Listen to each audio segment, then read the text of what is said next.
This is a Countdown Bulletin podcast. Last night, President Joe Biden pardoned his son, Hunter, for everything. Good.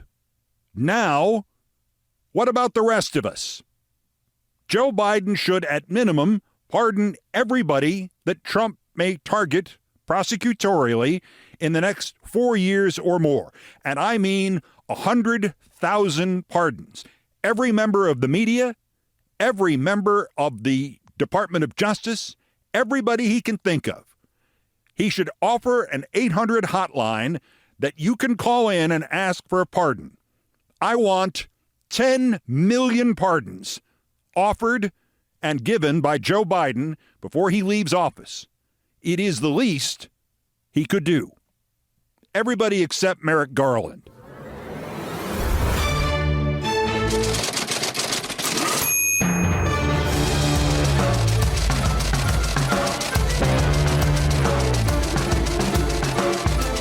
What does this mean exactly? Quote, I do solemnly swear that I will support and defend the Constitution of the United States against all enemies, foreign and domestic, that I will bear true faith and allegiance to the same, that I take this obligation freely without any mental reservation or purpose of evasion, and that I will well and faithfully discharge the duties of the office on which I am about to enter, so help me God. So help me God. Joseph Robinette Biden Jr. has taken that exact oath 9 times, 7 as senator, 2 as vice president. His 10th oath, the presidential oath, is, oddly enough, a little less robust. It does not include that phrase about all enemies. But over 48 years and in 6 different decades, Biden has sworn to defend the Constitution against all enemies, foreign and domestic, and nothing I have found and no constitutional scholar I have consulted indicates that once taken, those oaths expire. Ever. The obligation as a senator or a vice president or as a president to defend the Constitution does not end when the term of office does. And it manifestly has not ended in the period between an election and an inauguration. 9 times Joe Biden has sworn to defend the Constitution against all enemies, foreign and domestic, and that he would bear true faith and allegiance to it. And the obligation to defend the United States becomes more profound still now that presidents have been immunized by the Supreme Court from prosecution for, effectively, anything. The incoming president, the one who wants an unqualified toady like Kash Patel to head the FBI, who desperately wanted a lawless menace like Matt Gaetz to head the DOJ, but will instead settle for a cheap lawyer who led the lock her up chant against Hillary Clinton at the Republican convention. That president-to-be will be immune and thus unstoppable.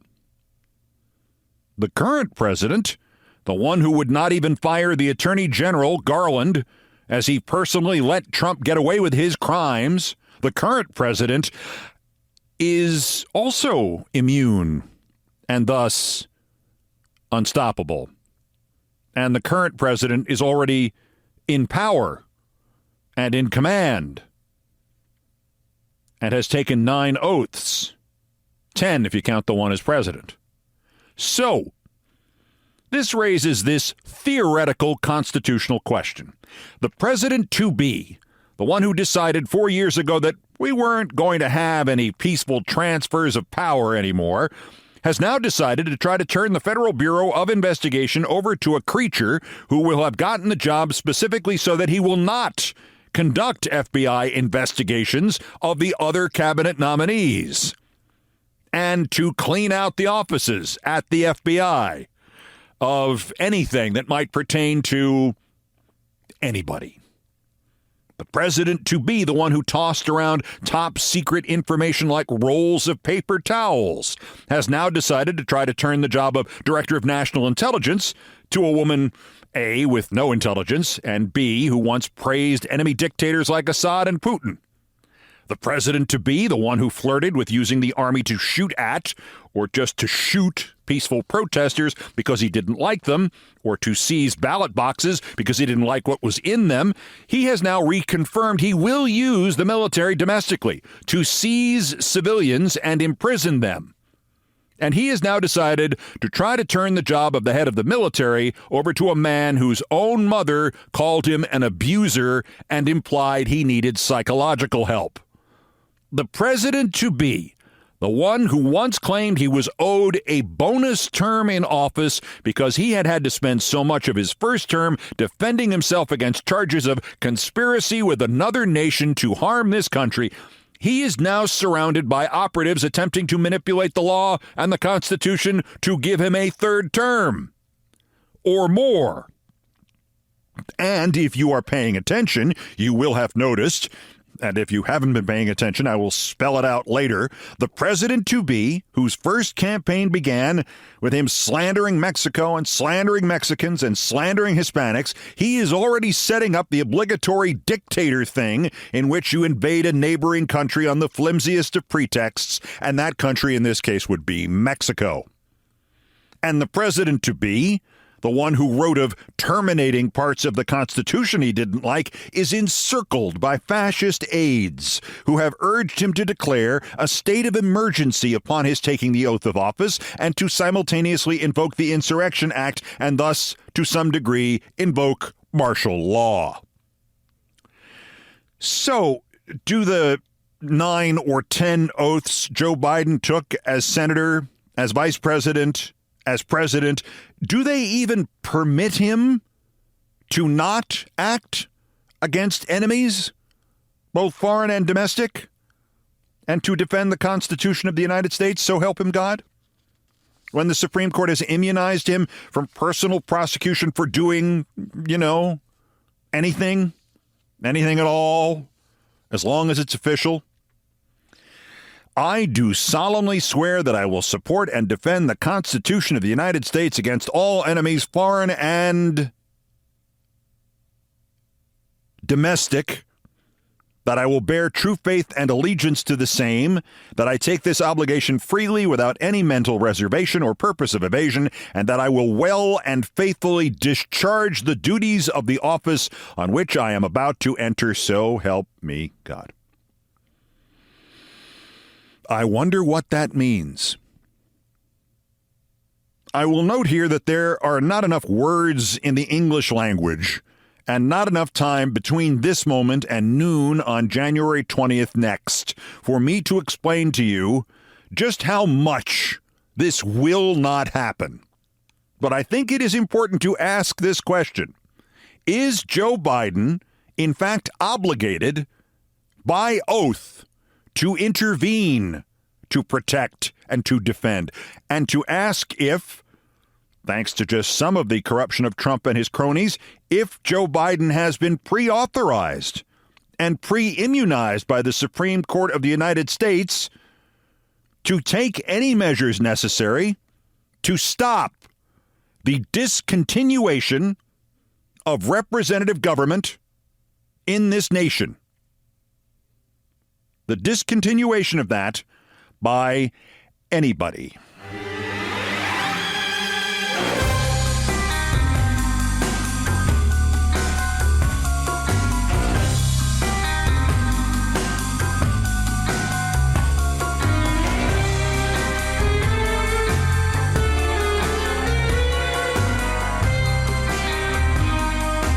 I hate John Bolton, Trump's hand-picked national security advisor, last time.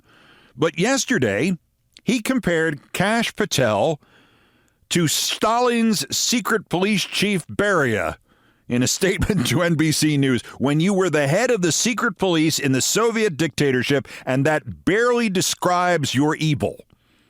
You are scum. Beria ran ethnic cleansing ran the Russian atomic bomb program, slave labor, gulags, and in his personal life, he was a serial rapist and murderer. When Stalin died, his successors gave Beria a promotion, and then a show trial, and then a treason conviction, and then they shot him. Or they had already strangled him. Just so you understand the career path here when you get compared to Beria. When Bolton was also quoted on this subject by CBS, Patel's one-time mentor Richard Grenell complained, "Did you have a balanced discussion or just people on one side trashing cash?" Grenell asked. Good point, Grenell. CBS or NBC should have also had somebody on to say that the comp was unfair to Beria. And just to touch briefly, by the way, on one of my other favorite topics, headline on this nomination by the New York Times, quote, Trump turned to a firebrand loyalist to become director of the Bureau. Headline on the nomination by Matt Drudge, cash tapped for FBI, conspiracy theorist advocated prosecution spree. 25 years ago, I called Drudge an idiot with a modem and a hat. Drudge is now a more responsible journalist than anybody editing the New York Times. Meanwhile, back at the Psycho Ranch, at the other end of the spectrum of nominees, there's the backup Attorney General Pam Bondi, whose resume is startlingly blank. Yes, she was at Four Seasons Total Landscaping. And yes, her Florida office not only dropped its case against Trump chronologically after he made a donation to her election, but she did that after he made a small donation. But the biggest legal accomplishment of her career to date has been to have sent the ill-starred former baseball pitcher Dwight Gooden to jail for 7 months. That's it. Trump's still somehow standing nominee to run the Pentagon still supports using troops against citizens. His Solicitor General designate agreed at the Supreme Court that a president could order SEAL Team 6 to kill a political rival and would face no consequences. Ahem. All of his health appointees are such manifest dangers to health that Trump's previous Surgeon General has publicly warned against their incompetence. And by the way, this Patel clown once hawked pills that were supposed to protect you against something that is shed by people who've taken the COVID vaccine. You got a pill that protects you against the stupidity that has been shed by those of us who've taken the COVID vaccine. Trump's intelligence heads are such risks to this nation's security that a computer algorithm put one of them on a version of the no-fly list. And our allies are considering cutting us off from receiving further intelligence. Even without Gates, there are nominees who have sexual assault accusations in their past, and the ones who have never been accused of a crime are at best snake oil salesmen. And his advisor or henchman or Igor or whatever Musk is used his propaganda platform last week to declare that Alexander Vindman, quote, has committed treason for which he will pay the appropriate penalty, which, to be fair, may not be the threat it seems. The appropriate penalty may be having to spend an hour with Musk. The auteurs of Project 2025, which Trump lied and lied and lied and lied and lied and lied and lied about during the campaign and said he had no connection to, will litter the administration. One of their allies' groups has been at work for a year to find a way to evade the Constitution and let Trump run again in 2029. That would be a Fourth Amendment they would have violated, to say nothing of all the clauses. They've already savaged the 13th, the 14th, and the 22nd when previous Trump appointees like Judge Eileen Cannon and those Supreme Court justices found ways to allow him to run in 2024 despite his attempt to overthrow the government in 2020. His Supreme Court has, in effect, placed him above all laws. He will be, when he is sworn in, untouchable, uncontrollable, and, in effect, unremovable. Trump is the personification of the end of democracy in America and the beginning of a military-backed dictatorship. On the other hand, The weapons that his own corruption has brought him, immunity from prosecution, the shelving of not just the most serious cases of espionage and subversion ever brought against an American president, maybe against any American, but also convictions by ordinary Americans sitting on ordinary juries. The right to use the military as he sees fit, the right to declare an insurrection or emergency for the flimsiest of reasons or reasons that only exist in the minds of paranoid racists. These weapons, perfectly disguised by corrupt laws, are in effect at this moment. How about that? As I said, I can't tell you how much this is not going to happen. We are decades. No, we are centuries away from the time when a president could still look at the actions of others in the political class or the governmental class and say, the nation must be defended against them. That was what was in the oath I take. That's what the oath demands. Everything else is fluid and flexible and can be repaired, whereas the fundamental survival of the nation is not flexible or fluid or could be repaired. Lincoln said that. The response to secession and the attack on Fort Sumter was not to assume that it would end there, but to assume that it would not. Among the things Lincoln then did was suspend habeas corpus. Ulysses S. Grant was ready to do it in 1877 when the election was in doubt and insurrection threatened again. He ringed Washington with troops and forts. Nixon, wrong as he was, thought he had to cross the double white line several times. And long before any of them, long even before Lincoln, Andrew Jackson vetoed the act renewing the Bank of the United States, and in so doing issued a statement suggesting it's the president's responsibility to enforce or not enforce statutes and judicial decisions based on his interpretation of the Constitution, and everybody else be damned. Kash Patel as the head of the FBI. Why not Bashar al-Assad? Or Putin, or Matt Gaetz? I do solemnly swear that I will support and defend the Constitution of the United States against all enemies, foreign and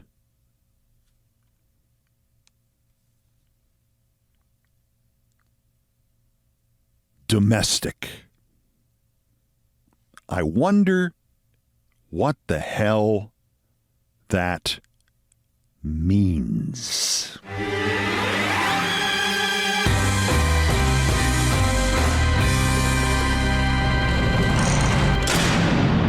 To return to our world as it is, in point of fact, I think Trump is going to eat shit on Patel, just like he had to eat shit on Matt Gaetz. The caveat? Trump could simply fire the FBI director, his own appointee, by the way, Christopher Wray, and not nominate any replacement, but simply appoint an acting FBI director. And apparently Patel could serve as long as 200 days. What could you do in the FBI offices in 200 days? While it is hard to imagine that Patel's own words on camera about he once planned to evade secrecy designations and publish every classified document he could take out of the National Archives because he and he alone knew that Trump had declassified them by blinking his eyes 6 times or whatever it was.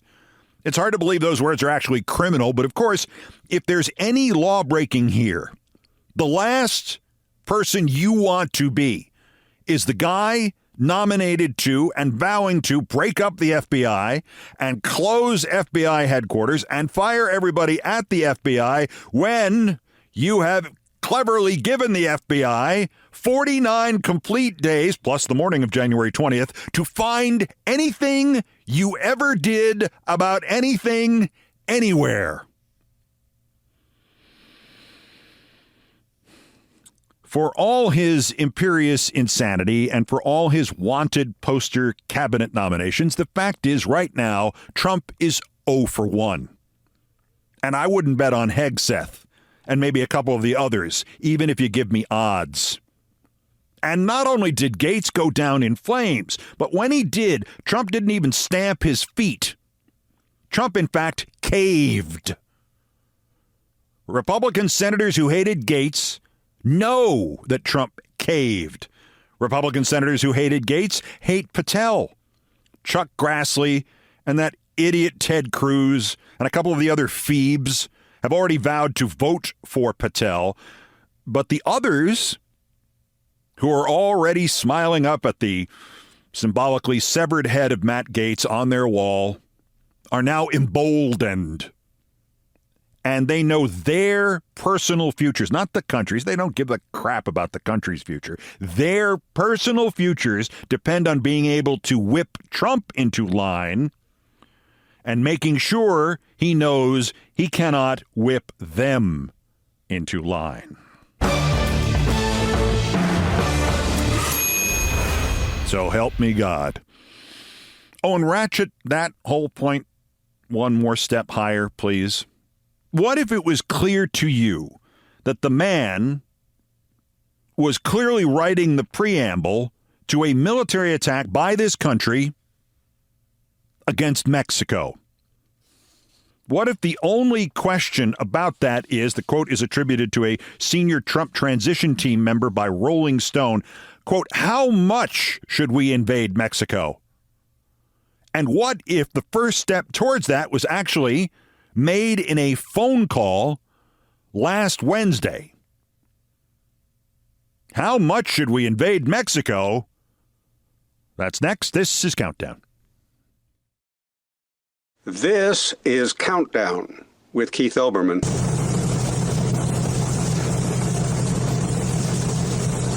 Postscripts to the news. Some headlines, some updates, some snark. Still ahead, of course, worse persons. And what's that old shriveled thing in that video? Seen behind poor gullible Cheryl Hines. Why, it's Robert F. Kennedy Jr.'s credibility. Coming up. Or not coming up, as the case may be. Anywho. This is the Countdown Podcast, and these are the places where there's news. Dateline Mexico City, the past was alterable. The past never had been altered. Oceania was at war with East Asia. Oceania had always been at war with East Asia. Trump is already lying about Mexico. And the moment I read this sequence of events, I saw the whole plan that the mice running around in the wheel inside Trump's head have cooked up. Quote, just had a wonderful conversation with the new president of Mexico, Claudia Sheinbaum Pardo. She has agreed to stop migration through Mexico and into the United States, effectively closing our southern border. We also talked about what can be done to stop the massive drug inflow into the United States and also U.S. consumption of these drugs. It was a very productive conversation. El Trumpo added, Mexico will stop people from going to our southern border effective immediately. Capitals. This will go a long way towards stopping the illegal invasion of the USA. Thank you! Exclamation point, exclamation point, exclamation point. Well, sir, President Sheinbaum immediately came back and angrily noted that she never said anything of the sort. In point of fact, she did not say this, but Trump lied. The next day, President Sheinbaum mitigated that somewhat and said it was a productive conversation about the border, and more politely said that there are no circumstances under which she would close the border with the U.S., nor end migration into the U.S., nor would she tell anybody that. But the horse is out of the barn here. Bluntly, the president of Mexico, the presidents of all the other countries, should not take any calls from Trump. He's just using you to set something up for later. The oldest trick in the dictator bag, the first step you have to take to cement power after you have seized power, is to start a war somewhere on the phoniest and craziest of pretexts, just so long as your base and the uninformed part of your public believes it's true or pretends to believe it's true. Mussolini did it in Ethiopia. Putin's done it in Georgia and Ukraine, at least twice in Ukraine. Japan did it in Manchuria. Before World War II, Hitler did it.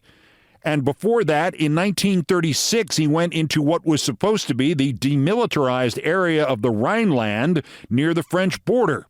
You do it to stir up a sense of danger in your own country and to stir up your own base and mostly to see if you can get away with it. I mean, hell, Ronald Reagan invaded Grenada, and we are going to invade Mexico. I guarantee it. It may not be announced as an invasion or even as a war. If it somehow goes well for Trump, he'll retroactively announce it's a war and that we've always been at war with Mexico. The excuse, though, for, what shall we call it, our special military operation, that's what Putin would want Trump to call it, is drugs or immigration with drugs or drugs that immigrate by themselves or whatever.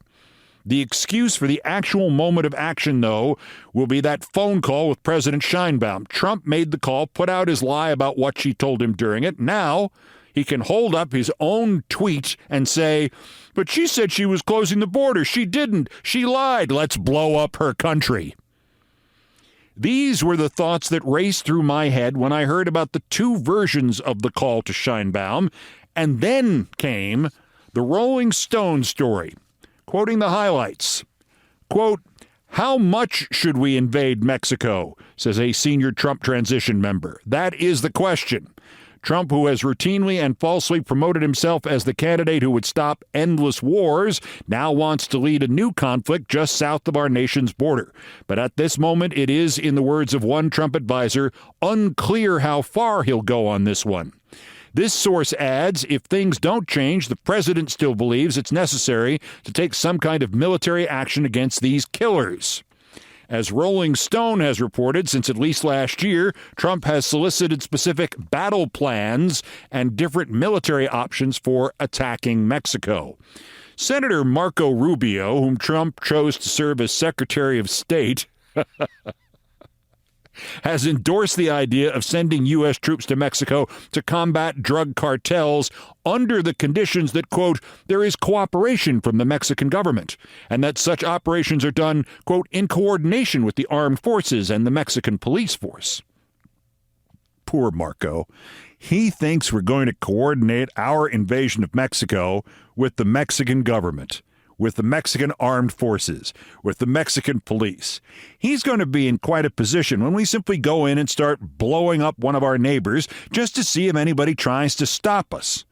I wonder if Marco will be smart enough to see that he's been lied to, or if he was smart enough to have somebody read to him the Rolling Stone article and how it has on-the-record quotes from Tom Homan, Pete Hegseth, National Security Advisor Mike Waltz, Lindsey Graham, and the rest of the Trump fascist clown college about invading and bombing and killing and badges. We do not have to show you any stinking badges because Oceania has always been at war with Mexico. Dateline Nepotism Village, District of Columbia. Trump has now appointed both his daughter's fathers-in-law as special envoys to the Middle East. Mossad Boulos, father of the husband of the other daughter, Sparkle or Bingo or whatever her name is. He will join Charles Kushner, who's father of the husband of what was her name? Plinko Trump. Whatever. I think it's Plinko. Is it Plinko? The daughter, Kushner's wife. Yeah. Plinko Trump Kushner. Anyway, Plinko's father-in-law was appointed to the same post last week. And you remember Charles Kushner, ex-con whom Trump pardoned, quoting the Associated Press. After Charles Kushner discovered his brother-in-law was cooperating with federal authorities, the wealthy real estate executive and father of Trump's son-in-law, Jared, hatched a scheme for revenge and intimidation. Kushner hired a prostitute to lure his brother-in-law, then arranged to have the encounter in a New Jersey motel room recorded with a hidden camera and the recording sent to his own sister, the man's wife. The scheme didn't work. Kushner later pleaded guilty to tax evasion and making illegal campaign donations. Our representative to the Holy Land, everybody. And remember, there is no blackmail, especially no sex on any videotape anywhere, involved in the entire Trump political crime family. No, never, never, never. And Dateline, some secure, undisclosed location. Whatever happened to J.D. Vance? Remember him? He's like vice president-elect or something. What's he doing? Is he busily trying to match his record of having never done anything as senator by never doing anything as vice president? Well, he has resurfaced online. He sent us a Thanksgiving greeting. Weirdo's Thanksgiving greeting? A parody meme of the Norman Rockwell Thanksgiving scene with all those wholesome white folks being served a turkey the size of a Buick by mom. Except there's 3 small changes from the original Rockwell painting. The turkey is now an electoral map of the country showing how Trump won all those counties in which nobody lives. Dad is now Trump, looking like he wants to carve up and eat some of the people at the table. And Mom, still in her Rockwell dress and Rockwell frilly white apron and eyeliner, Mom is J.D. Vance.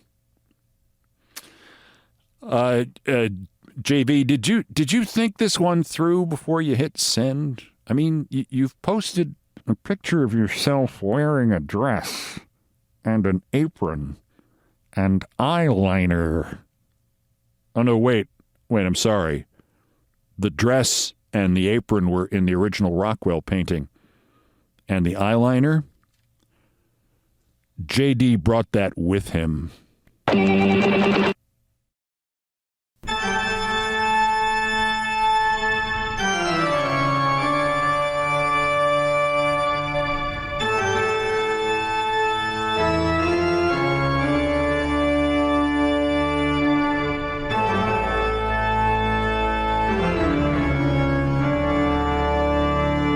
Believe it or not, there's still more new idiots to talk about. It's the daily roundup, well, nearly daily, of the miscreants, morons, and Dunning-Kruger effect specimens who constitute today's other worst persons in the world. And yes, I'm thinking about going back to more of these a week after the new year. Can't I just retire? Can't the rest of you just keep the democracy together for 3 weeks without me having to work more? I'm going to be 66 effing years old. I have been broadcasting in some form or another since Gerald Ford was president. I am an oak of my own generation. I need to attend to my bark. All right, I sort of went off on a tangent there. The bronze, worse, Vivek Ramaswamy, talking about trees, of the Trump Department of Government Efficiency that is so inefficient it needs 2 chiefs. And of course, he's a moron with a bad haircut. He really is a kaleidoscope of all the lack of skills required of a moron. So somebody posts a video of an MSNBC host warning that the Ramaswamy and Musk plans to gut the government and set private industry up to steal more money out of your pocket will result in raw milk only and more pollution and worse climate catastrophes and the other thing Trump, likes, because the job of being Trump is to make sure there are crises you can pretend to fix and, of course, make money off of. Ramaswamy reposted this MSNBC video and added, quote, "The fear-mongering has begun, but the real thing we should be afraid of is the loss of self-governance to an unelected bureaucracy." Viv, the entirety of your Department of Governmental Efficiency is, in fact, an unelected bureaucracy. You are an unelected bureaucrat. Thanks for the admission, Viv. The runner-up, Dr. Patrick Soon-Shiong, useless billionaire. Well, that's redundant. Useless billionaire who also owns the Los Angeles Times. It was lost to some degree amid the cowardice of Jeff Bezos at the Washington Post and others. But the LA Times also deliberately did not endorse in the presidential race because this guy was sucking up to Trump. The LA Times continues to have something of a reputation outside of Southern California, and I will never understand why. Within Southern California, it has, for at least the 40 years I've read it or been covered by it, it's had a reputation locally for being able to screw up the proverbial two-car funeral. The LA Times has had a virtual monopoly on news in that city since the LA Herald-Examiner, a much better newspaper, first imploded after a decade-long strike that ended with the paper going out of business in 1989. And the Times, in this time of monopoly, now entering what? Year 36, has been uniformly terrible in everything but maybe movie reviews and the quality registration of the colors in its color photography process.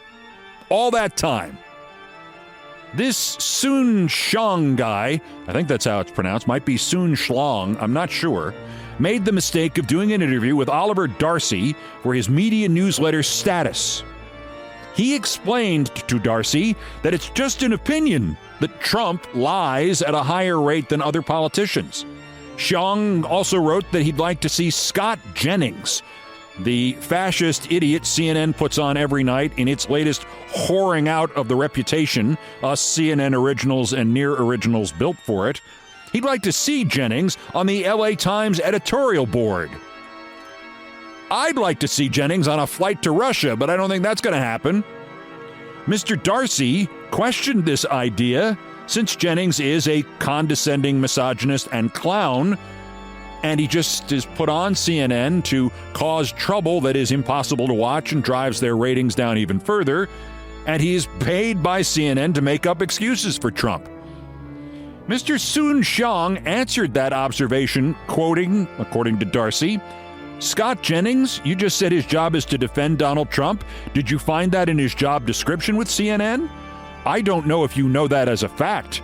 I love to work with facts. So when you make that statement, just reflect on that. You just made that statement. Did you make that statement based on having Scott Jennings' employment agreement with CNN?" Dr. Soon Shlong is another moron. Right after that quote, a Times spokesman ended the interview.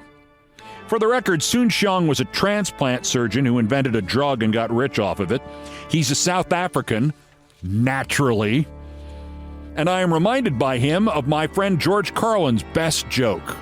George said it was provable fact. It was provable by sheer math, by simple math, that somewhere in the world there is somebody right now who is literally the worst doctor in the world. I mean, he's right. If there are 40 million doctors, somebody is number 40 million on the list of good doctors.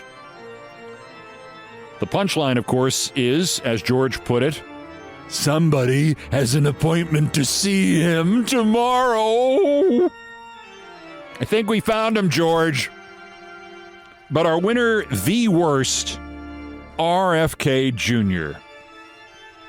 RFK Jr. has now endorsed heroin.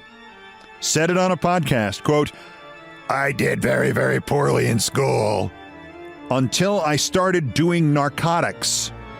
Then I went to the top of my class because my mind was so restless and turbulent and I could not sit still.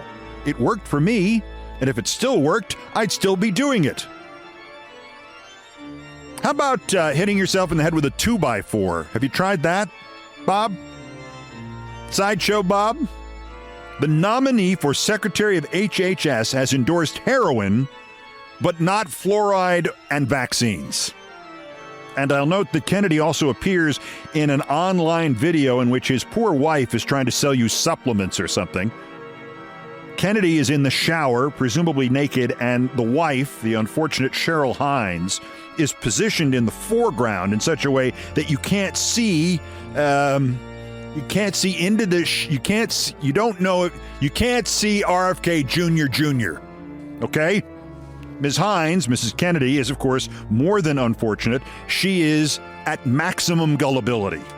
Because the first thing I thought of when I saw the Kennedy in the shower tableau on her video selling supplements was, oh, he's probably FaceTiming my ex, Olivia Nuzzi.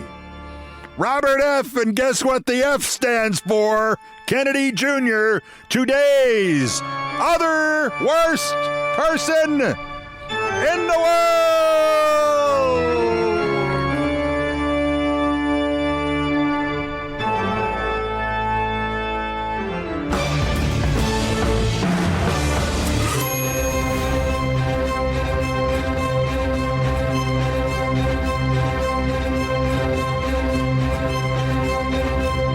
Hello, what are you wearing? Hello? You have any heroin? It's my Sideshow Bob impression. Anywho, I've done all the damage I can do here. Thank you for listening. Follow me, please, for the podcast promo videos on Blue Sky, YouTube, Facebook, Twitter X, though I'll be getting off Twitter X shortly, Instagram, Threads, and Face Threads. Brian Ray and John Philip Chanel, the musical directors of Countdown, arranged, produced, and performed most of our music. Mr. Chanel handled orchestration and keyboards. Mr. Ray was on the guitars, bass, and drums. It was produced by TKO Brothers.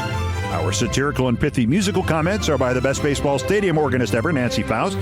The sports music is the Olbermann theme from ESPN2, written by Mitch Warren Davis, courtesy of ESPN Inc. Other music arranged and performed by the group No Horns Allowed.